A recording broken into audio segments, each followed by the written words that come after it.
Whether you're camping, kayaking, or catching a show this summer, bet wherever you are, whenever you want. Plus, Caesars Sportsbook offers fast payouts and flex parlays, a new way to keep your bet alive even if a pick misses. Download the Caesars Sportsbook app today. Must be 18 or older and physically present in Alberta to gamble. Must be 21 or older to use Caesars Sportsbook. If gambling is affecting your mental health or well-being, 211 Alberta is here to help. Call or text 211 or visit ab.211.ca. Standard message and data rates may apply. Please play responsibly.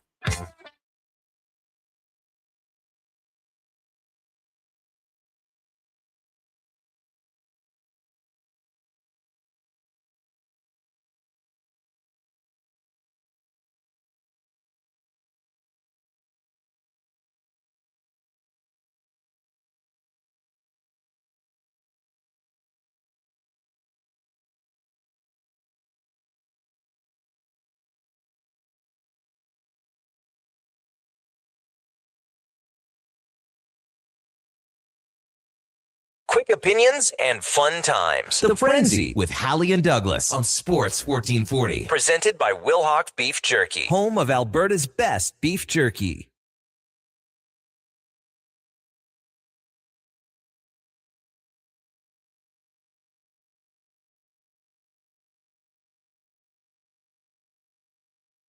After 11 o'clock, good morning. Thank you for joining us here on The Frenzy, brought to you by Wilhauk Beef Jerky, the home of Alberta's best beef jerky.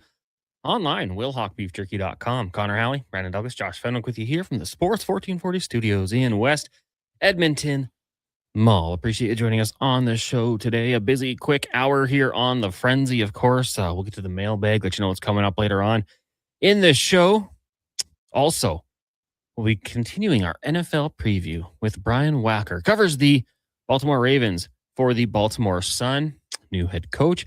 Kind of interesting. The first three teams, and we've just been doing this alphabetically: Arizona, Atlanta, Baltimore, all new head coaches. I think this would probably be the most intriguing head coaching job with the Baltimore Ravens than having a guy like Lamar Jackson under center. We'll talk to Brian about that. Was Jesse Minter, the new head coach, have in store? They tried to go get Max Crosby this offseason. Didn't quite work out. Obviously, they pulled the plug on that deal after some injury concerns. But lots to discuss with the Baltimore Ravens. We'll also do 3 rounds with Josh Fenwick as we have a little debate, some discussion, some fun. And then we always invite you to join us in on that 1-833-401-1440. Some news from the day in case you somehow missed it.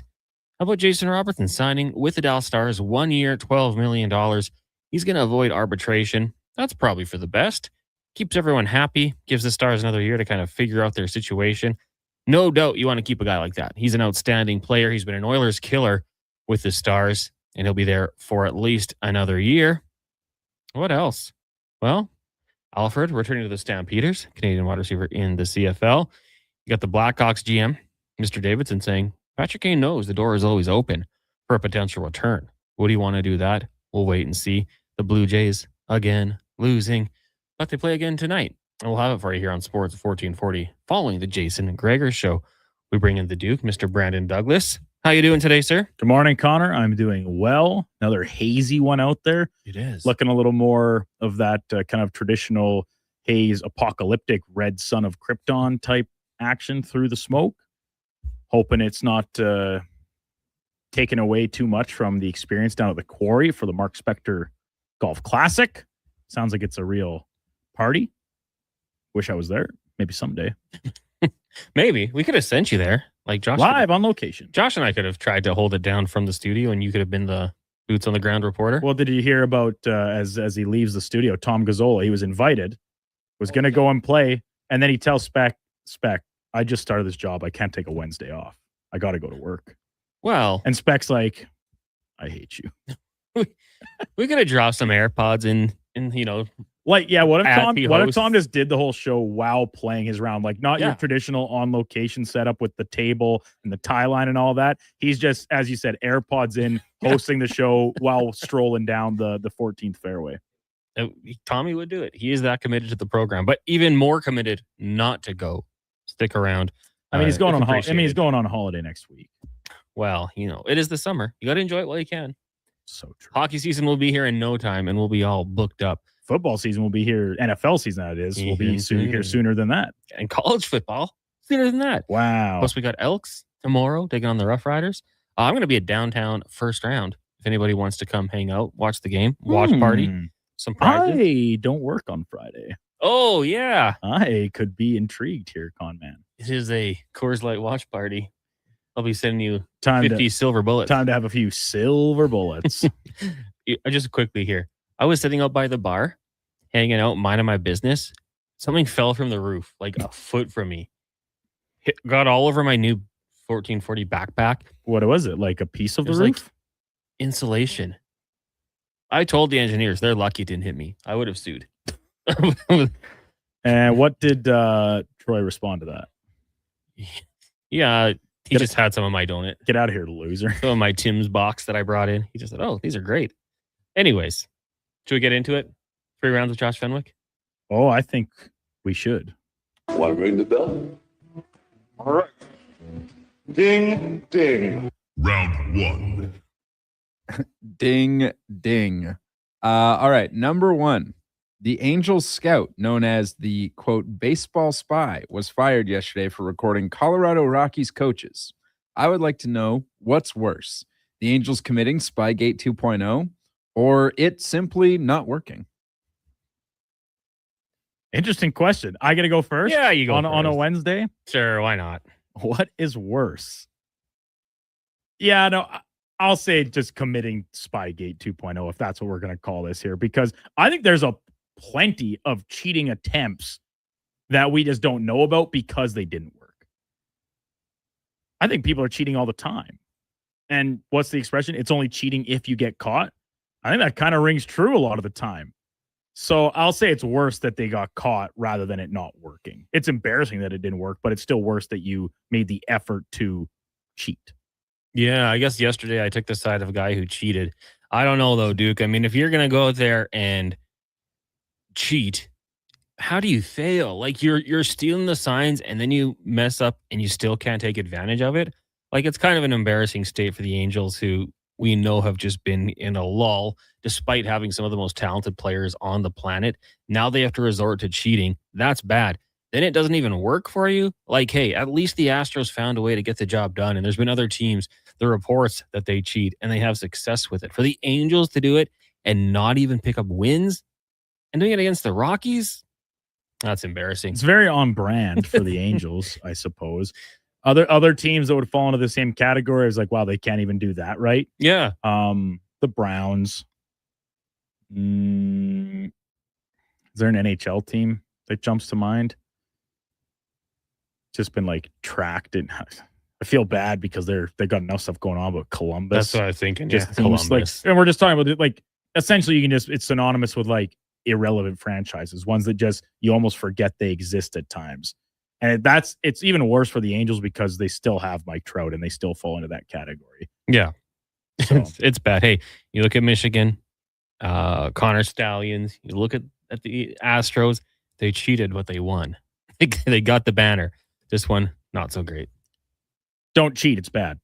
Round 2. Who would win in a fantasy matchup, essentially? You get to we're dropping them right on the field from the years of which they played. Would the 08 Florida Gators or the 2019 LSU Tigers win a football game? I love this one. My first thought was like, what about the 01 Hurricanes with all the talent they had? But this is a great one. Give me the 2019 LSU Tigers. Joe Burrow that year was absolutely unbelievable. You pair him up with Justin Jefferson, Jamar Chase. Heck, Thaddeus Moss was good there. Terrence Marshall, another guy who went on to play in the NFL. In the backfield, Clyde Edwards-Helaire. I'm just looking at this Gators secondary. Love Joe Hayden. Love Janoris Jenkins. Those guys don't have a chance. They are not stopping those wideouts. The LSU Tigers that season, obviously undefeated. They beat, at the time, number 3 Alabama in Tuscaloosa, 46-41, despite a late push. They had 23 points in the second quarter. They beat number 9 Auburn at home. Close one, 23-20. They beat number 7 Florida, who was not 2008 Florida by any means. And then they beat number 9 Texas. They were a wagon. They went on to the national championship. They'd have to go through Georgia in the SEC championship. They crushed it. That was the number 4 seed Bulldogs, 37-10. They beat Oklahoma 63-28. They were the number 4 seed. And then the number 3 seed Clemson Tigers, 42-25, who I do believe had a junior, sophomore Trevor Lawrence under center. It was just an unbelievable team, and I haven't even got to the defense. I don't want to keep rambling, though. So, Duke, I'm going to be taking the 2019 LSU Tigers. Great selection. And I know we're not as far removed from it, but how many documentaries have been made about the 2019 LSU Tigers? I'm sure they'll have one soon. I'm sure they probably will too. But no, I'll take the Gators here. Maybe not quite the same flash of offense, but you have Tim Tebow, arguably the best college football quarterback of all time on this team. They do actually drop a game in the regular season to Ole Miss, who was number 4, I believe at the time. But look at the teams they beat through. I mean, like defeating number 1 Alabama in the playoff game, then Oklahoma to take home the national championship. List of SEC all first team players mentioned Tim Tebow, Percy Harvin, Brandon Spikes on the defense. Then second team, you got Jermaine Cunningham, Carlos Dunlap on the defense, and then even Joe Hayden back in the secondary too. So this team was loaded. I don't know if do we get disillusioned at all by the success some of the LSU players had at the NFL level? And lots of these Gator players went on to have NFL success too, but they were just dominant college football players. And this is at a different time of college football as well, right? Before much more of the transfer portal, obviously pre-NIL, which I understand the Tigers were too. But the Gators, they had the it factor, like the mean streak. We know about all the off-field issues that so many of these guys went through and would continue to go through in future years too. I just think that they would kind of have that dig deep mentality. And when you got the coaching staff that they do, I think they would have the edge over the Tigers. As much as I love that team and loved rooting for them in real time, I think this Gators team with the mean streak part they had, especially on defense, I think they could have made life really difficult for Joe Burrow and company on offense. Florida had Percy Harvin, Lewis Murphy, Cornelius Ingram, and Everett Brown. Oh, not Everett Brown. Only 3 players were drafted. Mm-hmm. From the LSU team, Burrow, Chason, Jefferson, Queen, Clyde Edwards-Helaire, Grant Delpit, Christian Fulton, Damian Lewis, Cushenberry, Jacobs, Charles, Lawrence, Ferguson, Sullivan. And then they had about 6 other players that went on to be undrafted but play in the NFL. It would be a good matchup. It would, and it would be interesting. And so I'd have a harder time looping in the Hurricanes team for 01 team, right? The 01 Miami team. Mm-hmm. Just because that really predates me. I was 6 years old at the time. I was still young with the Gators, but they've remained very topical in pop culture with the Untold documentary mixed in there too. Swamp Kings, right? It was more so an Urban Meyer puff piece, but it did take you kind of inside and behind the lines a little bit to the craziness that was that campus, that team at that time. Final round. All right. Now we get to play another what if. What is a bigger what if? If Michael Jordan gets drafted 1 pick higher to the Portland Trail Blazers, or Bo Jackson plays football longer than just 4 seasons. Josh bringing it today. These are some deep ones. I don't think there's an obvious answer for especially these last 2. You know what? I'll go with Bo Jackson playing football longer. Does Michael Jordan win 6 rings if he's playing for the Trailblazers? I don't think so. That the way the Bulls assembled that team was very well run. The players they drafted, develop, bring in. That's all great. But Bo Jackson, we're talking about arguably the greatest athlete that's ever lived. To play both sports at such a high level, even for as long as he did, is incredible.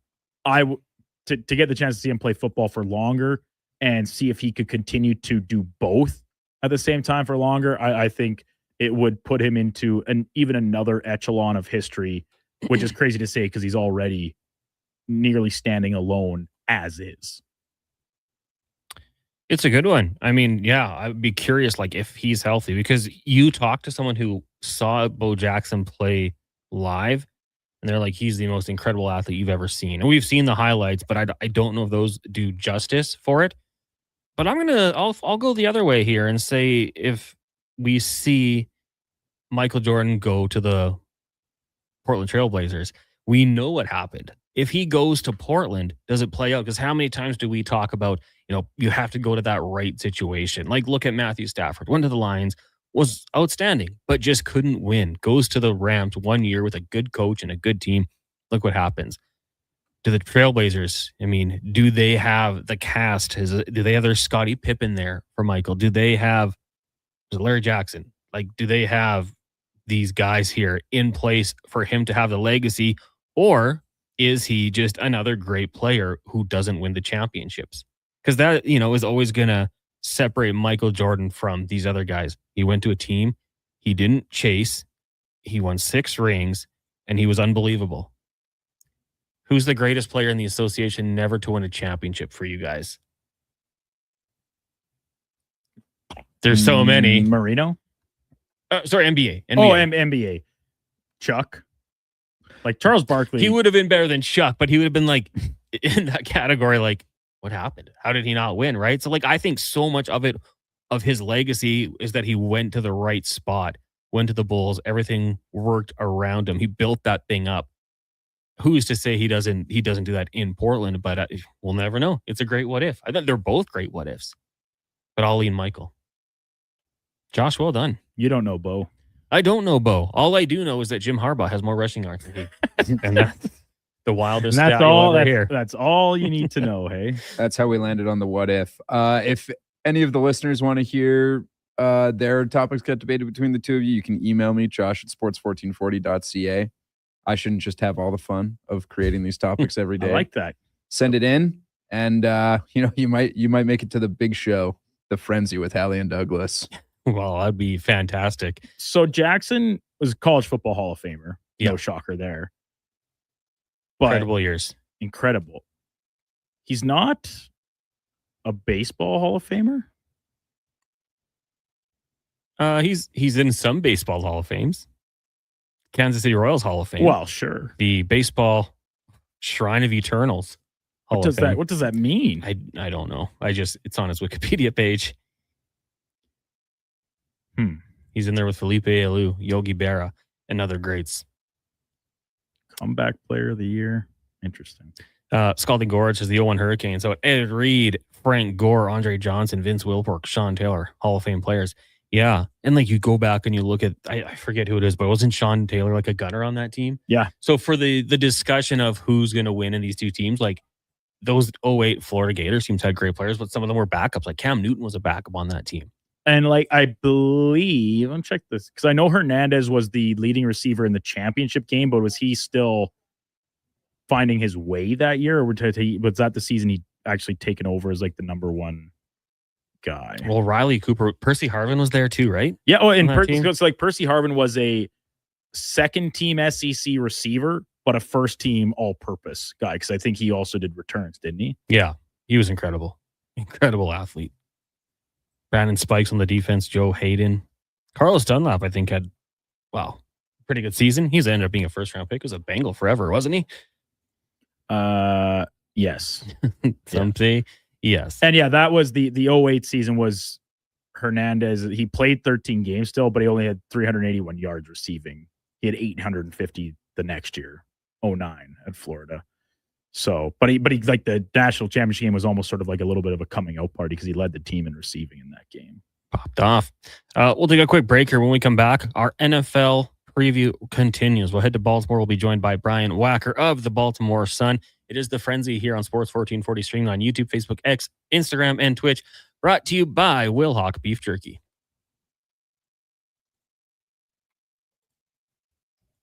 50-50-50. Right now at Papa John's, you order carry out, you get 50% off the pizza, loaded with the toppings you love. You want pepperoni? You got it. You want the works? Done. Always made with our fresh, never frozen dough. Half the price for the pizza you already love. When you come grab it, just use promo code CO50. Better ingredients, better pizza, Papa John's. 50% off regular menu price pizzas. Carry out only. Use promo code CO50. Participating locations, restrictions may apply. Action Electrical Solar Team is now making a play for sustainability and savings. They're specialists in powering up for a greener future. That's the strategy. Designing and installing high-efficiency solar panels.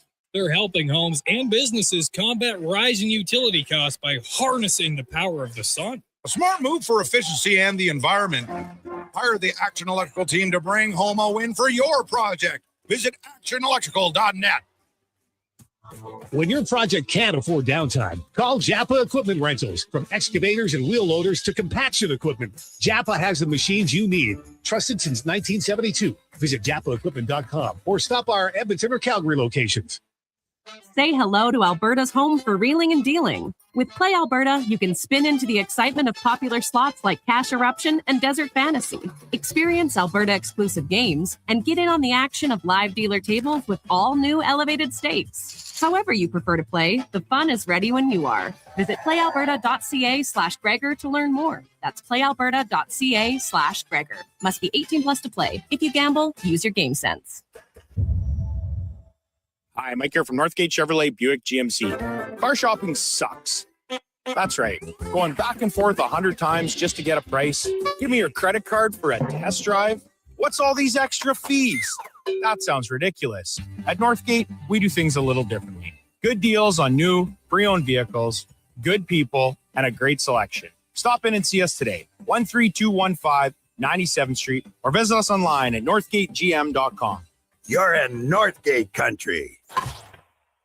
Don't miss a moment of Blue Jays baseball this season. Join play-by-play announcer Ben Shulman for the games. Live on Sports 1440. The Toronto Blue Jays are on Edmonton's home for all things sports. Sports 1440. Are you looking for safe and reliable transportation solutions for your wedding, corporate retreat, or golf trip? Look no further than Silent Rides, Alberta's premier charter bus company. Whether your group is big or small, Silent Rides has you covered. We offer 3 different sizes of units to cater to your needs, and we provide first-class service at affordable rates. Get your quote today. For more information and to request a quote, contact sales at 877-748-0991 or visit silentrides.ca. Photographers, start your cameras. Vision Credit Union's annual photo contest is back. We're asking you to show us the people, places, and moments that made you glad you chose this rural life. Maybe it's the view from your farm, a walk down Main Street, neighbors pitching in, a weekend at the rodeo, or a sunset down a back road. Share your photo to show why life in rural Alberta is a choice worth celebrating. Enter and vote at whatsyourshare.ca. Recently, our company softball team lost the big game by 1 run. Then Dale tried to console us with the quote, "Winning isn't everything." Well, Dale and I are very different. I get early payout from Bet365. If my team goes up big, I get paid out instantly, even if they blow the lead later. Sound familiar, Dale? Thanks, Bet365. If gambling is affecting your mental health or well-being, 211 Alberta is here to help. Call or text 211 or visit ab.211.ca. 18 plus only. T's and C's apply. Like we always do with this time.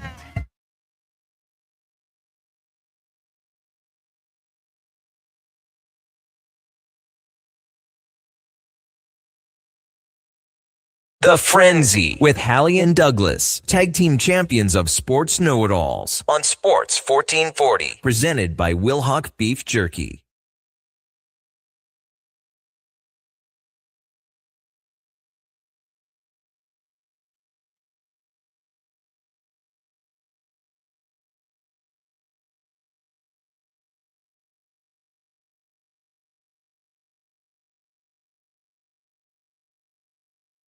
The Frenzy here on Sports 1440, brought to you by Wilhock Beef Jerky, the home of Alberta, or in my opinion, Canada's best beef jerky.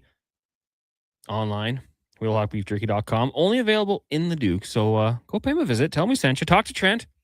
Get his thoughts on the Oilers offseason. Maybe the Dallas Cowboys as well. CeeDee Lamb re-upping for 1 more year. That was earlier. I think I might have been on vacation, or it was last week, and it wasn't the biggest news because it wasn't the most surprising news. But, yeah, go talk about that and grab some great, great food. 1-833-401-1440 is the text line if you want to get in on the conversation, some fun debate earlier on. Well, we kind of mentioned just greatest guys not to win championships. Dominique Wilkins from VR Greg. Geese's Dan Marino. Yeah, Dan Marino, man. His second season was incredible. The numbers he put up in a different era, it was pretty impressive, actually. Travis says, will it be a split between RJ Harvey and Dobbins in Denver 50-50? Hard to say. Man, Dobbins is so good.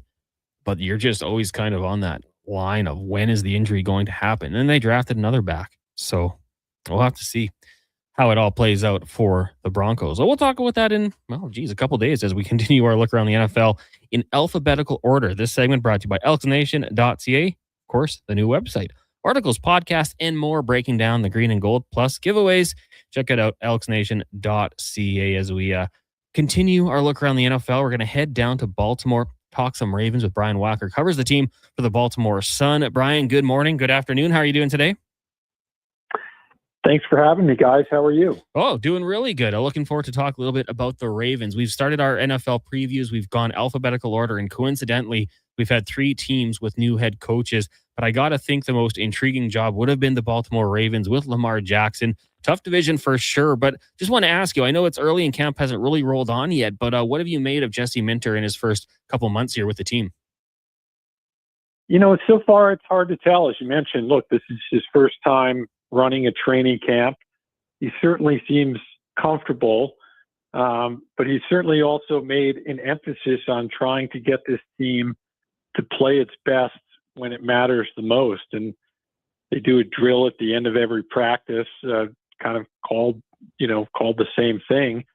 And it's basically a competition between offensive and defensive players. There's been medicine ball tosses. There've been plank contests, all sorts of stuff like that. Just a fun little game to try to get these guys focused and competing with each other, at the end of practice when they're maybe a little bit tired and the focus is kind of started to wane as you get near the end. And, the idea, of course, this is a team that, look at last season, had a hard time holding on to leads late in games in the second half and so on.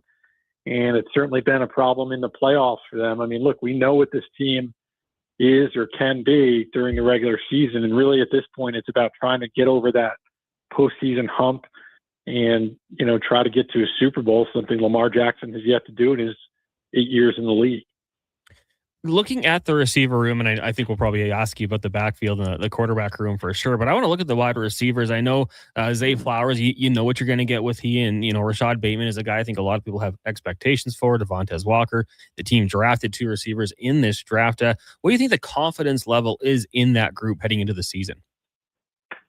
Well, I think organizationally, sure, there's confidence, but to your point, you look at that wide receiver room and it doesn't take very long to kind of look around and wonder where you're getting, proven depth outside of Zay Flowers and Rashad Bateman. There's just not very much experience. Next in line are Devontae Walker and LeJohntay Wester. I mean, Walker is a third-year player, has barely played.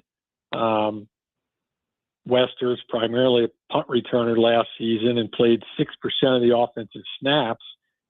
And then, of course, they draft 2 wide receivers this year in the mid-rounds, 3rd and 4th round, and Jacoby Lane and Elijah Surratt. But, it's not very often that those mid-round receivers kind of contribute meaningfully right away their first year. So, to me, I think there's a lot of questions. I actually wrote about this today for the Sun.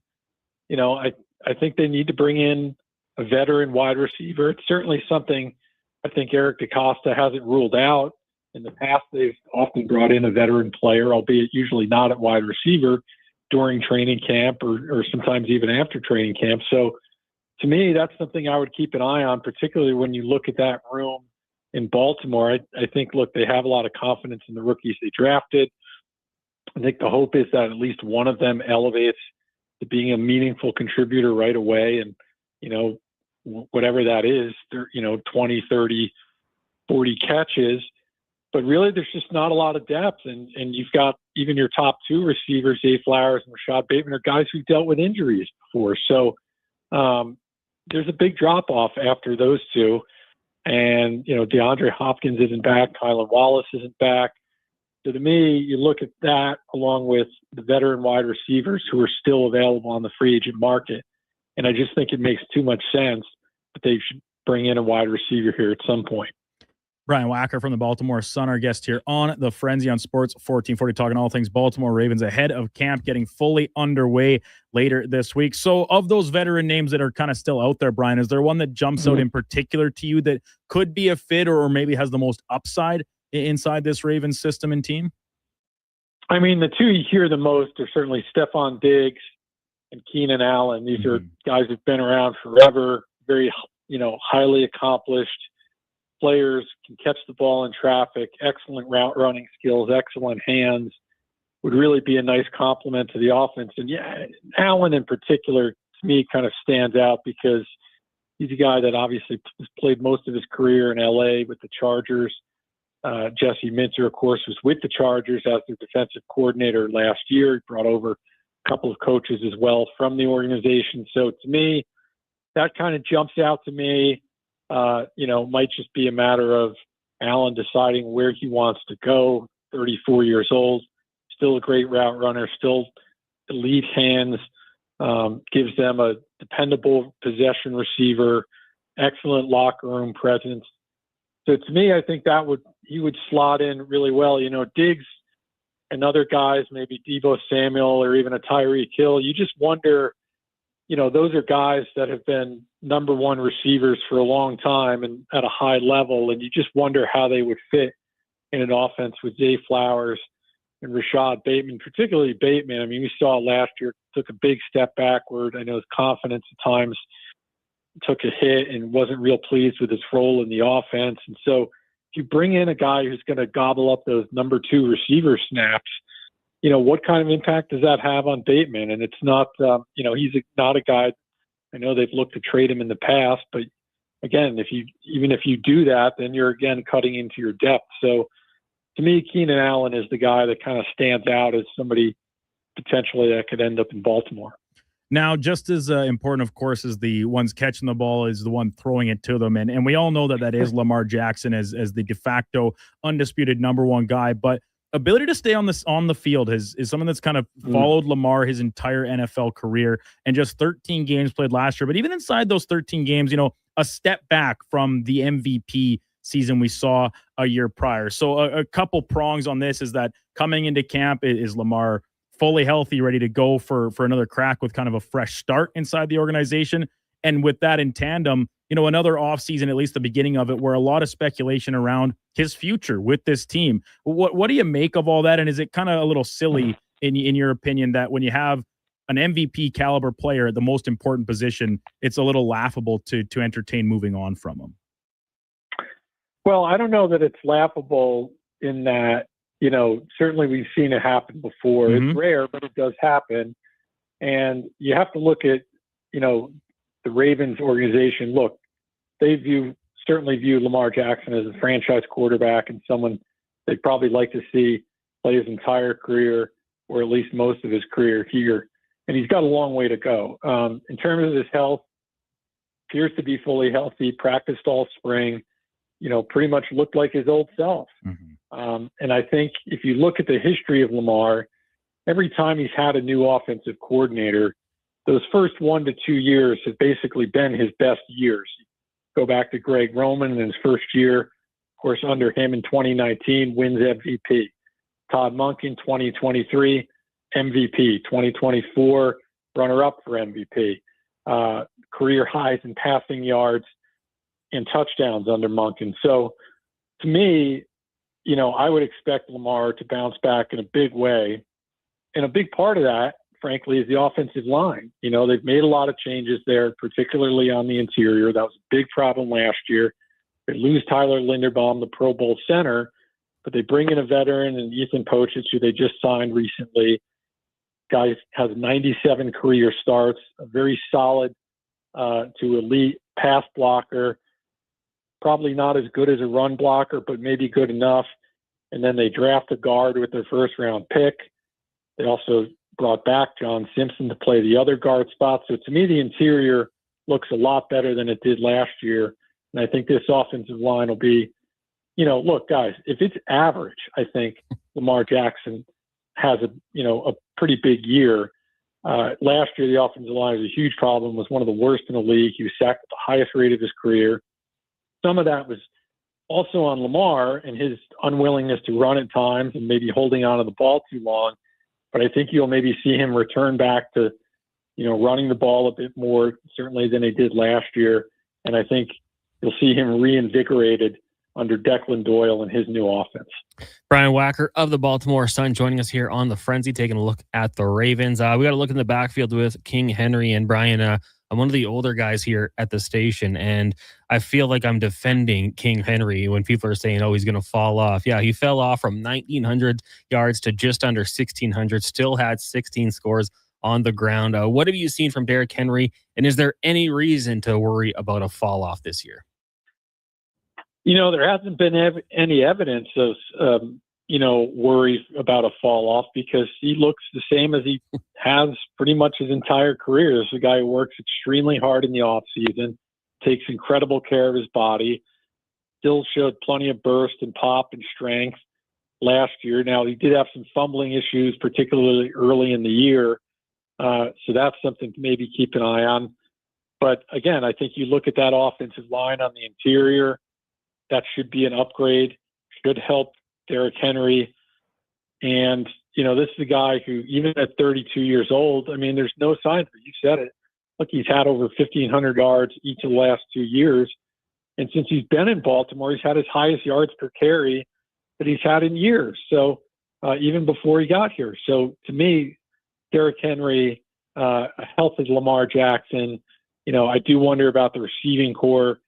They can maybe strengthen that a little bit. There's obviously questions at tight end with losing Isaiah Likely and Charlie Kohler in free agency and really just having a declining Mark Andrews over the age of 30 at that position. So, look, I think Derrick Henry will have another Derrick Henry-like year. I think you're probably looking at somewhere in that 1,500-yard range, double-digit scores, and he'll be a big part of this offense.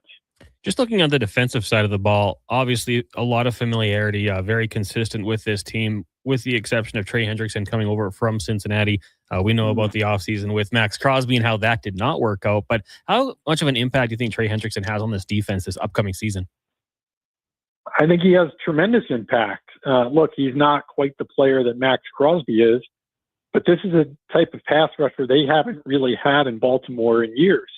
You can go back a couple of years ago with Nnamdi Madubuike and the 13 sacks he had, and Davian Clowney with some big numbers, and Kyle Van Noy. But to me, this is an elite pass rusher, and they just haven't had that kind of guy here in a long time. So I think that has a big impact on the defense, both up front, obviously getting to the quarterback for a defense that tied for the third fewest sacks in the league last year. And that impacts the secondary, which was a real problem last year. You're not putting pressure on the quarterback. Well, that's going to put pressure on the secondary. They return all their cornerbacks. They, of course, have the all-pro safety Kyle Hamilton back there. They've added safety Jalen Hawkins. Malachi Stark should take a step forward in his second year. So I think defensively, this team should have a big bounce-back year, and you cannot underestimate the impact that somebody like Jesse Minter, who's turned around defenses wherever he has gone, be it in college or the NFL, will have as the defensive play caller on this team. Brian, full confession, I'm a Chargers fan, so Jesse Minter, I love the hire, and I love what you said about Keenan Allen because I think he would be such a good fit, especially third and short, third and Keenan. It's almost unstoppable, but I do have to pick your brain quickly. What were your thoughts on Keaton Mitchell and Charlie Kohler going to the Chargers, and just get a little scouting report on those two? Yeah, look, Keaton is a very fast player, obviously. Maybe not as fast as he was before he hurt his knee, but certainly a guy, when you get him in open space, he's shifty, he's fast, capable of explosive plays. We saw that right away here in Baltimore. Charlie Kohler, look, was on the rise, I think, here, and was basically just priced himself out of Baltimore. I think they would have loved to bring him back, but he was just too expensive for all the needs they have. And, of course, Lamar's contract lingering, which who knows when that'll get done. Probably not this year, given, there's no urgency for Lamar to get that done at this point. But, Kohler is a guy who is a terrific blocker, can catch the ball, works well in open space, and I think you'll see him be a solid player for a Chargers offense that likes to utilize tight ends. Brian Wacker from the Baltimore Sun talking all things Ravens with us here on Sports 1440 and the Frenzy with Halley and Douglas. Last one for me for you, Brian, and it's around the other tight end that departed town in Isaiah Likely following Harbaugh over to the New York Giants, leaving, Mark Andrews, who's been a very effective player at his position and with this team for a lot of years now, kind of standing alone there. Of course, they've got guys behind him on the depth chart, but is there a little bit extra pressure now on Andrews this season when you talk about the departures of Kohler and Likely? For sure. I mean, we've seen him kind of decline over the past couple of years in terms of production. And now he doesn't have Isaiah Likely, doesn't have Charlie Kohler. Those are big blows. And really, that's one of the bigger question marks on this roster is the tight end room. Durham Smythe is a veteran they brought in behind him. And then they spent 2 draft picks on tight ends, again, probably hoping that, one of those guys at least emerges and can contribute meaningfully. But certainly, look, Mark Andrews has long been one of Lamar Jackson's favorite targets, just hasn't quite had the production that he's had in the past. So I think there'll be some pressure on him, to try to recapture some of that magic and, be a significant part of this offense. Before we let you go, just a prediction for the division. How do you think it plays out 1 through 4? I think you really have to look at the Ravens and the Bengals as the top 2 threats in the AFC North. I think there's still a lot of question marks about the Steelers. Aaron Rodgers, another year older. And then the Browns, of course, a big unknown. Quarterback's a big problem there. I think Todd Monken will, he'll be entertaining, and I think he'll get some things out of that offense. But I just wonder about the quarterback situation there. Whereas, the Ravens with Lamar Jackson, of course, and all the things we just talked about. And the Bengals have remade their defense, tweaked their offensive line. If Joe Burrow can stay healthy, speaking of guys who've been injured, anytime he's healthy, that makes that team a contender, not just for the division, but for a Super Bowl. So to me, I think it'll be a fascinating race between those 2 teams. Whichever team is probably healthier is the one I think that'll end up winning the division between Baltimore and Cincinnati. Can't argue with that. Brian, thanks so much for joining us on the show today. Really appreciate it. Thanks for having me, guys. There you go. Brian Wacker covers the Baltimore Ravens for the Baltimore Sun. You can give him a follow on X at Brian Wacker1. Dude, I'm fired up, man. We are thrilled to have CFL. Love watching the Jays, Riverhawks, Stingers. It's all good. Wrong. We don't love watching the Jays. Well, I was trying to be. I like listening to the Jays on the radio. Yes. Watching them, it just adds another layer to the pain and suffering. Looking at their faces. Oh, God. But the NFL is right around the corner, man. I mean, it's still a long ways away, but I'm getting fired up just talking about it. The Ravens are going to be interesting. New defense. As Brian mentioned, when the Bengals have a healthy Joe Burrow, watch out. Steelers, Tomlin's gone, but they're still the Steelers, so maybe 9-8. Who knows? Aaron Rodgers has found his family. That's awesome. Maybe that, happy life, happy field. I don't know. The Browns, we'll see. The quarterback position, as he mentioned, is a mess. They traded away their franchise player. Maybe an off year is good, and you get that top quarterback, similar to what the Arizona Cardinals potentially could do. We'll have to see. But I love the NFL previews. We're going to be keeping it rolling. Well, I don't know. Maybe tomorrow we'll do some CFL instead. Elks game day. But maybe bounce back on Friday. We'll have to see, dude. We'll have a production meeting after the show. It is Fantasy Frenzy. When we come back, we'll let you know what's coming up on the Lowdown and the Jason Gregor Show. Plus, we'll take your text to 1-833-401-1440. It is The Frenzy, brought to you by Will Hawk Beef Jerky. Got a car you're ready to part with? Find out what it's worth. Fast, easy, and totally free at Go Auto. We're talking top dollar trade-ins, whether it's a little worn or still rocking that new car smell. Just a few clicks, and boom, you've got your value. Text value to 780-777-7777 to start. That's value to 780 all sevens. Why guess what it's worth? Let Go Auto show you the money.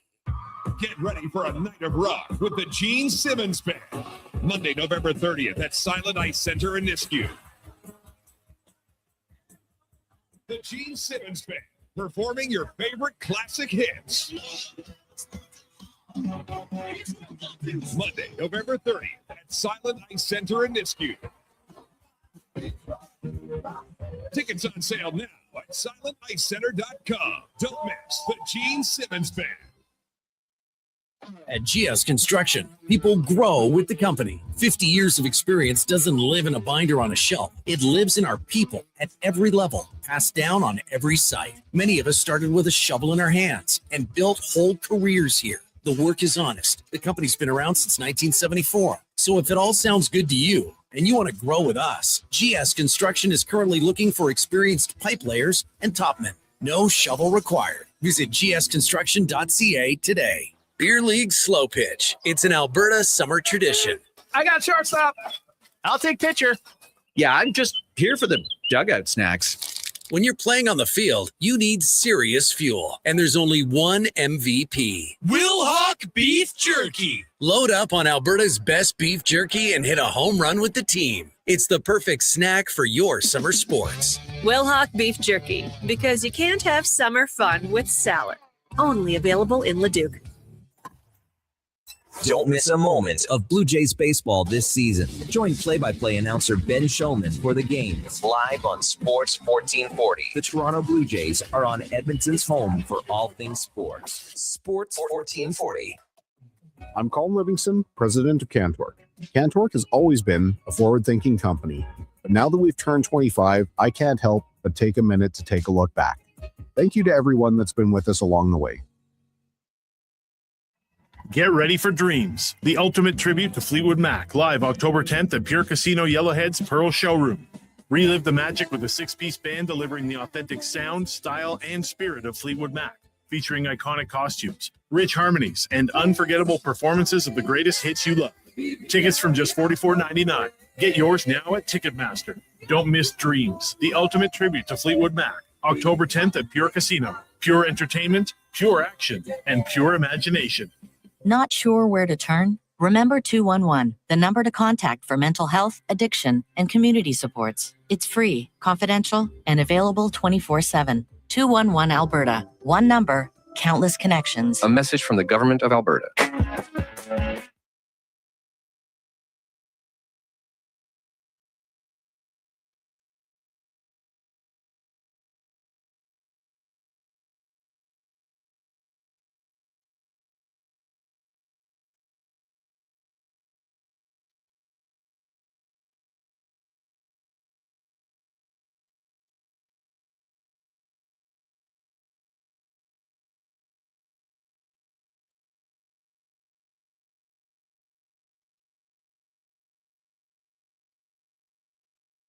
Get your lineups and laughs right here on The Frenzy with Halley and Douglas on Sports 1440, presented by Will Hawk Beef Jerky.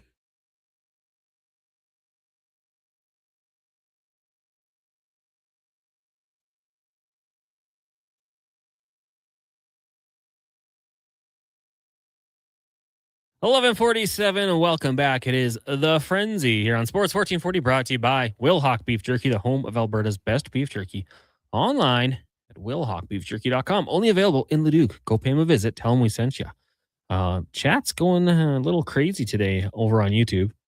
There's just a few of us in there, but I'm actually the number one person. So if you want to come join me, have a real heart-to-heart. Me, Jay Cerner, Abutsky, Triple Crown. Heck, even Josh Fenwick's in there. Join us at Sports 1440 AM. Coming up next, we got the Lowdown with Low Tide. It is the Wednesday edition of the show, which leads me to believe Kevin McCurdy will join them on the program. I don't know if there will be anyone else. We'll have to wait and see for sure. But either way, it'll be a heck of a program. LT, Declan Kruger, and Josh Fenwick from noon till 2. Then we got the Jason Greger show from 2 to 6. Today on the program, Nick Holden will join us. Golden Knights player development. He's down at the Mark Spector golf tournament. So they'll chat there. We've got Tyler Yaremchuk, Struddy, Speck, Cam Tate, 5 questions, roundtable, all sorts of things going on. So make sure you keep it locked here on Sports 1440. And then coming up at 6 o'clock, Blue Jays baseball on the AM feed only. This is where they turn it around, Duke. It begins tonight. Connor, I'm ready to say it. If they don't win these next 2 games against the Rays to get the split, console of season. I'm hanging on by a thread here. I've watched each of these last 2 nights' games in their entirety on my couch, and it is depressing the hell out of me.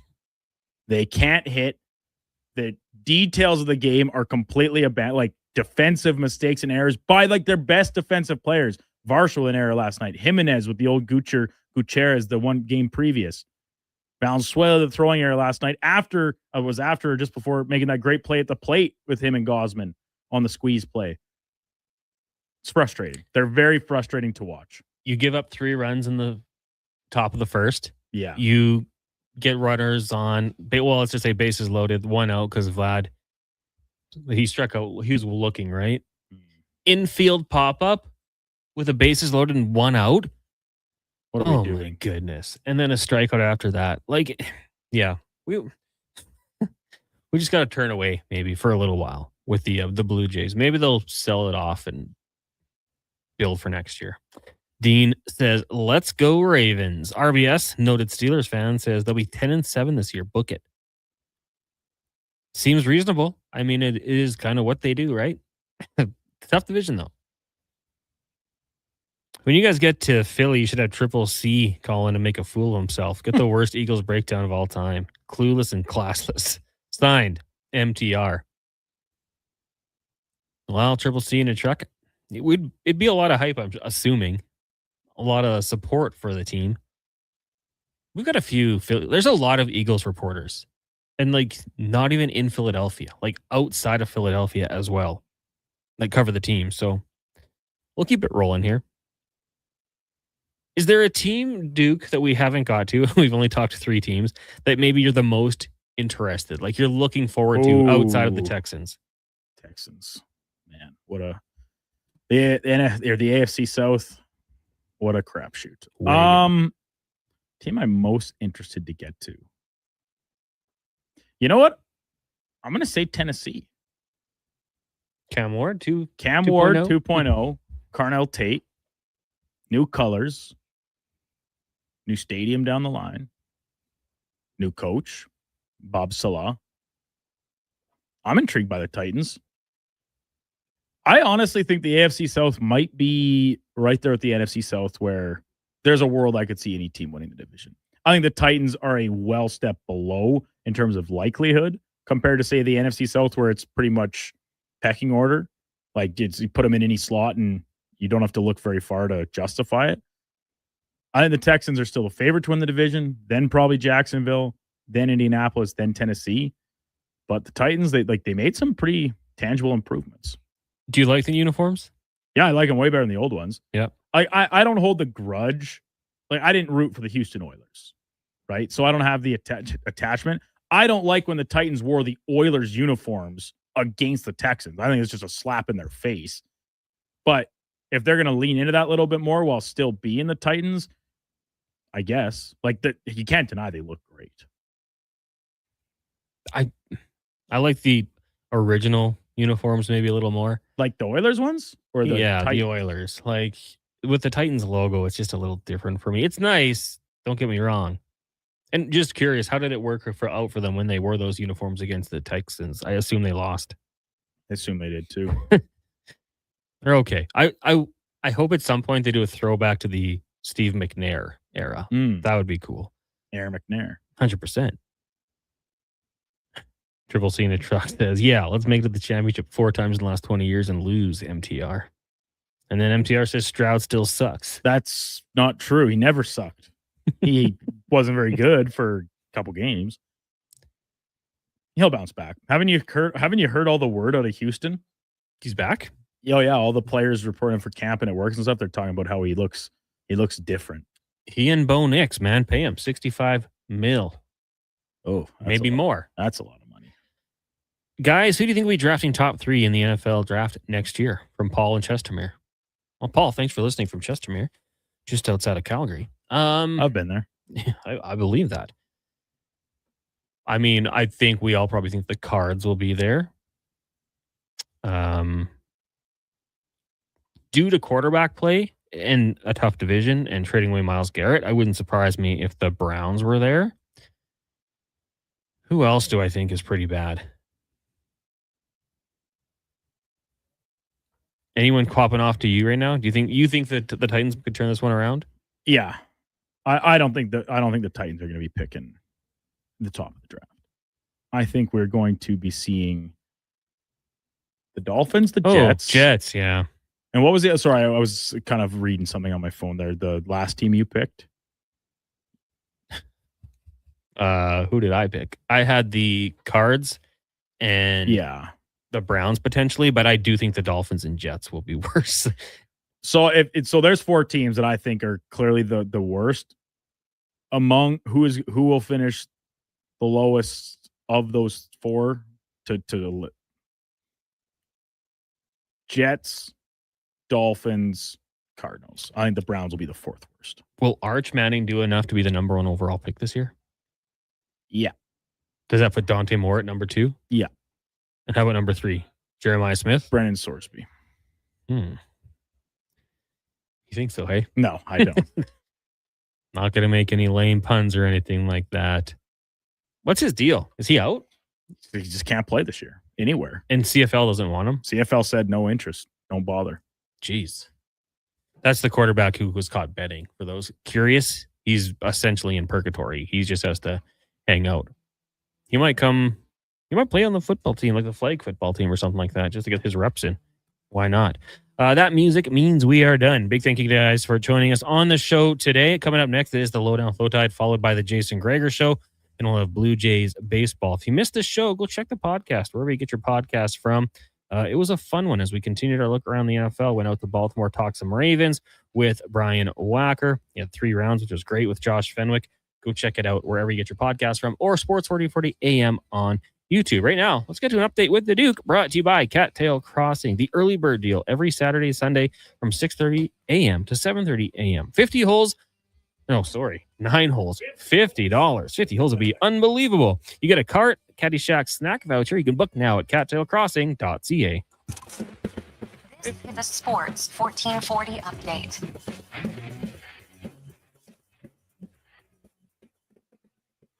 Full set of games in the major leagues once again, including the Blue Jays continue their set against the Rays from Toronto. Braden Fisher set to open up on a bullpen day for the Bluebirds. First pitch just after 5 o'clock. Catch that game right here in Sports 1440. Joined in progress at the conclusion of the Jason Greger Show. Elsewhere, a couple double headers.